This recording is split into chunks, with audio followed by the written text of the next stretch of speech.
Hello everyone, welcome to skill IQ। Skill IQ में आपका स्वागत है।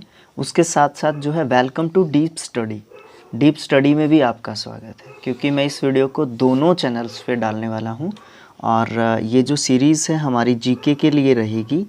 इसमें हम जो है स्टैटिक जो जीके है हमारा उसको स्टार्ट कर रहे हैं लुसेंट से ही। अब बात करेंगे ऑब्जेक्टिव जो जीके है हमारा, उसको भी हम स्टार्ट करने वाले हैं। लेकिन ऑब्जेक्टिव से पहले हम जो है अपने स्टैटिक पोर्शन को कंप्लीट करेंगे। उसके बाद ऑब्जेक्टिव जो क्वेश्चंस होंगे उनको हम करने वाले होंगे। तो चलिए स्टार्ट करते हैं। हम अपने इतिहास से ही, हिस्ट्री से ही स्टार्ट करते हैं। और इसमें जो पहला चैप्टर है, प्राचीन भारत के जो ऐतिहासिक स्रोत हैं उनकी जानकारी के बारे में हम जो है अपना आज का फर्स्ट जो चैप्टर है उसको स्टार्ट करते हैं। ठीक है, लेसन फर्स्ट, बिल्कुल पेज फर्स्ट से ही हम जो है इस चीज़ को स्टार्ट करने वाले हैं। ठीक है, आपको ये सीरीज़ कैसी लगती है और कमेंट बॉक्स में आपने बताना है, वीडियो के एंड में बताना है, बीच तक भी आपको पता चल जाएगा। ठीक है, और लाइन टू लाइन भी पढ़ेंगे, बहुत सारी चीज़ें ऐड भी करते रहेंगे। ठीक है, और क्वेश्चंस जब हम करेंगे तब आपको और भी ज़्यादा मज़ा आने वाला है। ठीक है, तो चलिए स्टार्ट करते हैं। हम अपने भारत के इतिहास से संबंधित, हिस्ट्री ऑफ इंडिया, है ना, क्योंकि सिर्फ इंग्लिश करने से काम नहीं चल रहा है, जीके का भी कुछ पोर्शन स्टार्ट करते हैं। ठीक है, देखिए हमारा जो देश है वो बहुत, मतलब हमारे देश का इतिहास जो है बहुत ही, मैं यहाँ पे एक वर्ड यूज़ करने वाला हूँ, खतरनाक। एक तरीके से हमारे देश का इतिहास जो है खतरनाक रहा है, हमारे देश का इतिहास। तो इसमें है ना बहुत सारी चीज़ें, बहुत सारी बातें जो है रही हैं। और हिस्ट्री से हम बिल्कुल एंशिएंट हिस्ट्री से हम स्टार्ट करेंगे चीज़ों को, और आज तक हम जो है लेके आएंगे। जो भी हमारी आधुनिक हिस्ट्री है उस तक हम जो है आधुनिक समय, वर्तमान, प्रेजेंट तक हम एकदम जो है पहुंच जाएंगे। तो हम जो है बहुत सारी चीज़ें हैं, भारत को जो है भारतवर्ष के नाम से जानते हैं। बहुत सारे महाकाव्य जो हैं या पुराण जो हैं उसमें भारतवर्ष के नाम से जानते हैं भारत को। भरत का देश कहते हैं, क्योंकि भरत एक राजा हुए थे हमारे देश में, उनके नाम से हमारे देश का नाम भारत पड़ा था। बहुत सारे जो है यहाँ के निवासी थे, उनको भारती कहा जाता था, यानी कि भरत की संतान कहा जाता था, इसीलिए भारत नाम पड़ा था। यूनानियों ने भारत को इंडिया कहा है। बहुत सारे मध्यकालीन इतिहासकार जो हैं आए, जो मुस्लिम इतिहासकार थे मध्यकालीन समय में, वो उन्होंने हिंद कहा या हिंदुस्तान कहा। तो अलग अलग लोगों ने अलग अलग जो है हमारे देश को नाम दिए हैं। ठीक है, और जो भारतीय इतिहास है, इंडियन जो हिस्ट्री है, उसको हम जो है अपने हिसाब से, पढ़ने के हिसाब से जो है क्या करते हैं, 3 भागों में जो है हम उसको बांटते हैं। एक तो हम कहते हैं एंशिएंट हिस्ट्री, यानी कि प्राचीन जो हमारा इतिहास रहा है। फिर हम कहते हैं मिडीवियल हिस्ट्री, यानी कि मध्यकालीन जो इतिहास रहा है, हमारे देश के इतिहास की बात कर रहे हैं हम यहाँ पे। और फिर तीसरे नंबर पे हम जो है अपनी सुविधा के हिसाब से, पढ़ने के हिसाब से, अच्छी जानकारियाँ, अच्छे स्रोत या अच्छे सोर्सेज जो है जानने के हिसाब से जो है क्या करते हैं, आधुनिक इतिहास में जो है हम उसको 3 भागों में बांटते हैं। बात करते हैं प्राचीन जो इतिहास है या प्राचीन जो भारत है या प्राचीन भारतीय इतिहास के स्रोतों की। ठीक है, उसमें किस किस चीज़ों को हम शामिल करते हैं। उसमें 4 चीज़ें सबसे इम्पोर्टेंट हैं। सबसे पहली जो चीज़ है उसमें धर्म ग्रंथ हैं। धार्मिक जो ग्रंथ हैं हमारे, महाभारत हो गया, रामायण हो गया, और ये और भी बहुत सारी चीज़ें हैं इसमें जो ग्रंथ हैं, मनुस्मृति है। ठीक है, और भी बहुत सारी चीज़ें हैं, बहुत सारे धार्मिक ग्रंथ हैं, उनसे हमें जो है हमारे देश के इतिहास के बारे में पता चलता है। दूसरे नंबर पे ऐतिहासिक ग्रंथ हैं, जो सिर्फ इतिहास से संबंधित ही लिखे गए थे, जो सिर्फ आने वाली पीढ़ियों को जानकारी प्रदान करने के लिए जो है रखे गए थे। फिर जो है बहुत सारे विदेशी जो है यहाँ पे यात्री आए थे, उन लोगों ने अपने अपने विचार जो है हमारे देश के बारे में रखे थे, और उन्होंने बहुत सारी बुक्स, बहुत सारी किताबें जो है लिखी थी। उनके जो है किताबों को पढ़कर भी हमें जो है हमारे देश के इतिहास के बारे में, हमारे देश के पास्ट के बारे में जानने को मिलता है। फिर हम बात करते हैं लास्ट में जो है पुरातत्व संबंधी साक्ष्य, जो भी हमें खुदाई के दौरान, जो भी हम नए नए खोजबीन, रिसर्च वगैरह करते रहते हैं, जो भी हमारे आर्कियोलॉजिस्ट जो भी हमारे जो भी खोजबीन करते रहते हैं पुरानी चीज़ों से संबंधित, उन चीज़ों से भी हमें जो है अपने देश के इतिहास के बारे में जानकारी जो है मिलती हैं। धर्म ग्रंथ या फिर ऐतिहासिक ग्रंथ से जो मिलने वाली जानकारियां हैं वो किस प्रकार से मिलती हैं। भारत जो है सबसे जो प्राचीन जो चीज़ है हमारे देश में, और वो है धर्म ग्रंथ। धार्मिक जो ग्रंथ हैं, धर्म जो ग्रंथ हैं, जो धर्मों से संबंधित लिखे गए थे, इनसे हमें बहुत सारी जानकारियाँ मिलती हैं। और उसमें सबसे जो महत्वपूर्ण जो स्थान दिया गया है वो किसको दिया गया है? वो वेदों को दिया गया है। वेदों को, जिनका संकलन किसने किया था? महर्षि कृष्ण द्वैपायन वेद व्यास ने किया था। ठीक है, महर्षि वेद व्यास ने जो है इनका संकलन किया था वेदों का। ठीक है, और इसमें जो है एक तरीके से बहुत सारे उपदेश, एक तरीके से प्रवचन या उपदेश जिनको आप कह सकते हैं, वो दिए गए थे। जो भारतीय जो परंपराएं थी उनमें जो है क्या था, जो भारतीय जो परंपराएं थी उनको फॉलो किया गया था। इन इतिहासों जो हमारे ये वेद थे, ये जो धार्मिक ग्रंथ थे, हमारे वेद जो थे, इनमें जो है क्या किया गया था, जो भारतीय परंपराएं हैं उनका पालन करके इन चीज़ों को लिखा गया था। हमारे 4 वेद हैं, जानते हैं आप इनके नाम।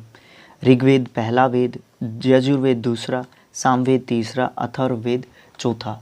सबसे पहला और इम्पोर्टेंट क्वेश्चन तो यहीं पे आता है, वेद कितने हैं? 4 हैं। सीक्वेंस वाइज लिखो, पहला, दूसरा, तीसरा और चौथा सीक्वेंस वाइज जो है यहाँ पे लिखे हुए हैं।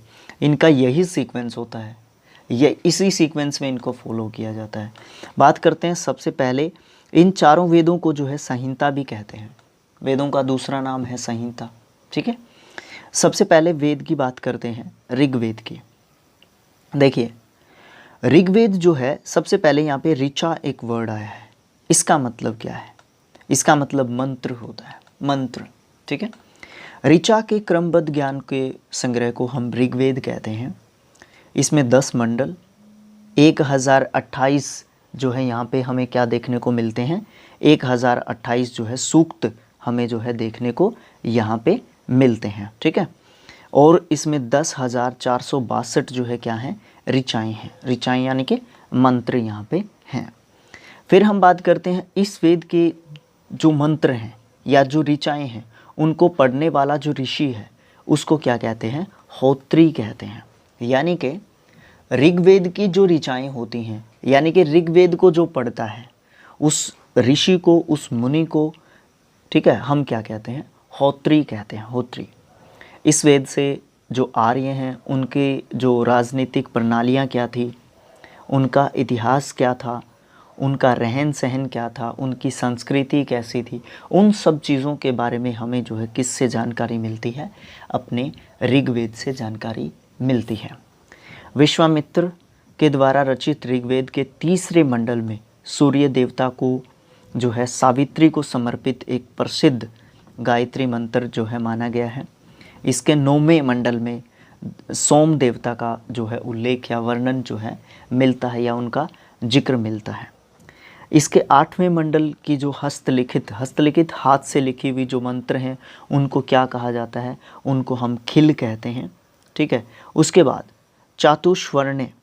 चातुष्वर्ण्य समाज की कल्पना, या ऋग्वेद जो है हमारा, ये जो चातुष्वर्ण्य समाज है, इसमें हम जो है ऋग्वेद के 10वें मंडल में जो है इस बात का जो है उल्लेख मिलता है, या जो पुरुषोक्त है हमारा उसका उल्लेख जो है किस वेद के किस मंडल में मिलता है?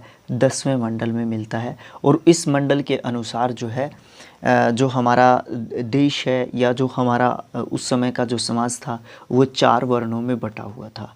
पहले नंबर पे ब्राह्मण, दूसरे नंबर पे क्षत्रिय, तीसरे नंबर पे वैश्य और चौथे नंबर पे शूद्र। ठीक है, ब्राह्मणों को जो है शिक्षा प्रदान करना, ये सब काम दिए गए थे। क्षत्रियों का काम रक्षा करना, सुरक्षा करना दिया गया था। वैश्यों का जो है खेती बाड़ी करना, कामगार जो लोग होते थे इसमें शामिल थे।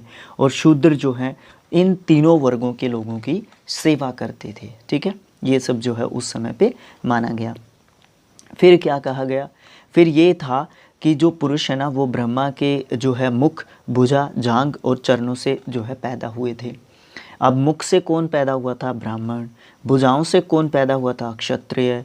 जांघों से कौन पैदा हुआ था? वैश्य। और चरणों से कौन पैदा हुआ था? हमारे शूद्र, है ना। फिर धर्मसूत्र 4 प्रमुख जातियों की स्थितियों, व्यवसायों, दायित्वों, कर्तव्यों और विशेषाधिकारों में स्पष्ट विभेद करता है। कौन? धर्मसूत्र, है ना। फिर बात करते हैं ईसा पूर्व और ईस्वी की। ये थोड़ा सा अलग एक टॉपिक जो है बीच में आ जाता है। बैक सेंचुरी यानी कि before the birth of Jesus Christ, उसको बीसी कहा जाता है। और एडी किसको कहा जाता है?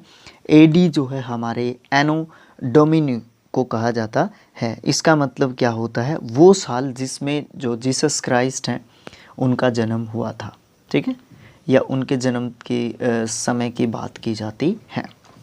तो ये दोनों जो है कैसे हुए थे, कैसे नहीं हुए थे, ये चीज़ जो है यहाँ पे पॉइंट में जो है बताई गई है। फिर हम बात करते हैं, उसी को कंटिन्यू करते हैं अपने ऋग्वेद को। वो तो एडी और बीसी जो है बीच में इसने बता दिया था। तो ऐसी चीज़ें भी बीच में आएंगी जो कि टॉपिक से एकदम भटका भी देती हैं ना। तो वामन अवतार में 3 पगों में आख्यान जो है, वामन अवतार जो लिया था उसमें जो 3 पगों में पूरी पृथ्वी को माप दिया था ना, इस तरीके का एक जिक्र है। उसको हम जो है ऋग्वेद में जानते हैं, उसको हम जो है ऋग्वेद के जरिए हमें उस चीज़ का पता चला था। ऋग्वेद में इंद्र के लिए 250 और अग्नि के लिए 200 जो है मंत्रों की या ऋचाओं की जो है रचना की गई है। प्राचीन इतिहास के साधन के रूप में वैदिक साहित्य में ऋग्वेद के बाद जो है शतपथ ब्राह्मण का जो है स्थान आता है। यानी कि अगर प्राचीन इतिहास को के बारे में हमें कुछ जानना है और वो भी वैदिक साहित्य के बारे में, ठीक है, और अपने प्राचीन साहित्य के बारे में वैदिक साहित्य के हिसाब से अगर हमें कुछ जानना है तो सबसे पहले नंबर पे ऋग्वेद को हमें पढ़ना होगा। और दूसरी जो जानकारी प्राप्त होती है हमें शतपथ ब्राह्मण से हमें पता चलता है। इतनी चीज़ें हमारे ऋग्वेद के बारे में दी गई हैं। यजुर्वेद के बारे में बात करते हैं, जो कि दूसरा वेद है हमारा। सबसे पहले सैस्वर पाठ की बात करते हैं, ऊंचा ऊंचा बोलकर पढ़ना। उसमें जो मंत्र और बलि है उस समय की अनुपालना जो है हमें बताई गई है यजुर्वेद में। और इसके जो पाठन करता है उसको हम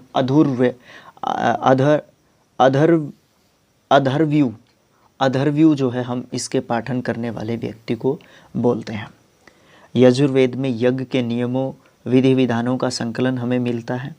ये एक ऐसा वेद है जो गद्य और पद्य दोनों में मिलता है। लेकिन जो हमारा कौन सा वेद है पहला? ऋग्वेद जो है हमारा सिर्फ हमें जो है हमारा पद्य फॉर्म यानी कि कविता की फॉर्म में ही मिलता है। लेकिन हमारा यजुर्वेद दोनों फॉर्म्स में मिलता है। बात करते हैं तीसरे वेद की, जो कि सामवेद है। साम का मतलब होता है गाना। इस वेद से ही जो है गानों की जो है क्या हुई थी, संगीत का जनक जो है हम किसको मानते हैं? सामवेद को मानते हैं। एसएससी का फेवरेट क्वेश्चन होता था ये, किसी समय पे रेलवेज़ में भी काफ़ी पूछा जाता था ये क्वेश्चन। साम का मतलब होता है गाना या गान। इसमें जो है यज्ञों के समय पर जो भी जो गायन किया जाता था या जो उच्चारण किया जाता था, या ऋचाओं का या मंत्रों का जो उच्चारण किया जाता था उस समय पर, वो संकलन इसमें मिलता है। और इसके पाठनकर्ता को या पाठककर्ता को उद्दात्री कहते हैं। ठीक है, तीनों के आपको याद रखने हैं। कहीं एक जगह पे लिख लीजिए, अगर आपके पास बुक है तो बुक में लिख लीजिए एक जगह पे। बुक में वैसे तो लिखा ही हुआ है, अगर आप नोट्स बना रहे हैं तो उसमें लिख लीजिए, ठीक है। अथर्ववेद की बात करते हैं, जो कि चौथा वेद है हमारा। सबसे पहले हम पुराणों की बात करते हैं। विष्णु पुराण मौर्य वंश के बारे में बताता है। मत्स्य पुराण जो है हमारा सातवाहन वंश के बारे में बताता है। वायु पुराण जो है हमारा गुप्त वंश के बारे में बताता है। इनको इस तरीके से भी पूछा जा सकता है कि मौर्य वंश के बारे में निम्नलिखित में से कौन सा पुराण जो है बताता है, या किस पुराण में जो है मौर्य वंश का उल्लेख मिलता है। या फिर ऐसे पूछा जा सकता है विष्णु पुराण में कौन से वंश का उल्लेख मिलता है। ऐसी चीज़ें पढ़ी जाती हैं, ऐसी चीज़ों को ध्यान रखा जाता है, ठीक है। अब बात करते हैं अथर्ववेद की। अथर्व ऋषि के द्वारा रचित वेद है। इसमें 731 मंत्र हैं और लगभग 6000 पद्य हैं। इसके कुछ मंत्र ऋग्वैदिक मंत्रों से भी पुराने हैं। तो फिर ये पुराना वेद क्यों नहीं है ऋग्वैदिक कालीन वेद से? उसमें कुछ ऐसी चीज़ें हैं जो इससे बहुत ज़्यादा पुरानी हैं। ठीक है, इसमें कुछ एक मंत्र ऐसे हैं जो पुराने समय के हैं, बट ज़्यादातर नई चीज़ें हैं, काल के अनुसार जो है चीज़ों को लगाया गया है। फिर अथर्ववेद में जो कन्याएं होती हैं उनके जन्म की निंदा की जाती है। अथर्ववेद में किस वेद में जो है कन्या के जन्म को जो है निंदात्मक एक पद्धति माना जाता है? तो अथर्ववेद में माना जाता है। ऐतिहासिक दृष्टि से अथर्ववेद का महत्व इस बात में है कि इसमें क्या होता है, जो सामान्य विचार हैं किसी भी मनुष्य के या फिर अंधविश्वास हैं, अंधविश्वास या जादू टोने, इन सब चीज़ों का उल्लेख किस वेद में मिलता है? तो आपका आंसर होना चाहिए अथर्ववेद में मिलता है। फिर बात करते हैं पृथ्वी सूक्त। अथर्ववेद के प्रतिनिधि सूक्त माने जाते हैं। इसमें जो है क्या होता है, मानव जीवन के सभी पक्षों जैसे कि गृह निर्माण, कृषि की उन्नति, व्यापारिक मार्गों का गाहन या खोज के व्यापार जो है किस तरीके से आगे बढ़ाया जा सकता है, रोग निवारण, समन्वय, विवाह तथा प्रणय गीतों, राजभक्ति, राजा का चुनाव, बहुत सारी वनस्पतियों और औषधियाँ, शाप अभिशाप, वशीकरण, प्रायश्चित, मातृभूमि महात्म्य, बहुत सारी ऐसी चीज़ें हैं जो भी मनुष्य से संबंधित हैं, मानव जीवन के सभी पक्षों। ठीक है, इसमें ये सारी चीज़ें आ जाती हैं। और भी बहुत सारी ऐसी चीज़ें हैं जो यहाँ पे लिखी नहीं गई हैं, बट इसके अंदर आती हैं पृथ्वी सूक्त अथर्ववेद के अंदर। तो इन सब चीज़ों का इसमें जिक्र किया गया है। कुछ ऐसे मंत्र हैं जिसमें मैं आपको पहले भी बता चुका हूँ कि जादू टोनों की भी बात की जाती है। अथर्ववेद में परीक्षित को कुरुओं का राजा कहा गया है और कुरु जो है देश की समृद्धि का अच्छा चित्रण जो है कुरु में जो है मिलता है। इसमें जो है सभा या समिति को जो है प्रजापति की 2 पुत्रियां कहा गया है। किसको? सभा या फिर समिति को। फिर नोट दिया गया है सबसे प्राचीनतम वेद ऋग्वेद और सबसे बाद का वेद अथर्ववेद है। ये तो संख्या से भी पता चलता है। वेदों को भली भांति समझने के लिए 6 वेदांगों की रचना की गई थी। इनका नाम क्या है? सबसे पहले तो वेदांग कितने हैं, वेदों के अंग कितने हैं? 6। नाम क्या है? शिक्षा, ज्योतिष, कल्प, व्याकरण, निरुक्त और छंद। इन 6 चीज़ों को जो है वेदों को पढ़ने से पहले या फिर वेदों को समझने के लिए हमें जो है किन चीज़ों की ज़रूरत होगी? इन 6 चीज़ों की ज़रूरत होगी। भारतीय ऐतिहासिक कथाओं का सबसे अच्छा क्रमबद्ध विवरण जो है कहाँ पे मिलता है? पुराणों में मिलता है। ठीक है, अब यहाँ पे कुछ पुराणों का जिक्र भी मिलेगा हमें वेदों के अंदर ही। इनके रचयिता जो है लोमहर्ष और इनके पुत्र उग्रश्रवा माने जाते हैं। इनकी संख्या कितनी है? 18। पुराणों की संख्या कितनी है? 18, जिनमें से केवल 5 कौन कौन से? मत्स्य, वायु, विष्णु, ब्राह्मण और भागवत। इन सभी में, इन 5 में ही जो है राजाओं की जो वंशावली है, वंशावली मतलब वंश के क्रमानुसार जो है चीज़ें किस तरीके से हुई, इन 5 जो है पुराणों में पाई जाती है। यानी कि इन 18 में से ये 5 पुराण हैं, नाम है ये उन 5 पुराणों के। पुराणों में मत्स्य पुराण सबसे पुराना और प्राचीन या फिर पुराना, प्राचीन या पुराना एक ही बात होती है। प्रमाणिक भी है। प्रमाणिक मतलब सोर्स है हमारे इसके पास, रिटर्न सोर्स कह लीजिए आप, एक तरीके से हमारे पास अवेलेबल हैं आज के समय में। किसके? मत्स्य पुराण के। अधिकतर पुराण जो है संस्कृत जो है श्लोकों में लिखे गए हैं, जो कि सरल श्लोक हैं, समझ में आ जाते हैं।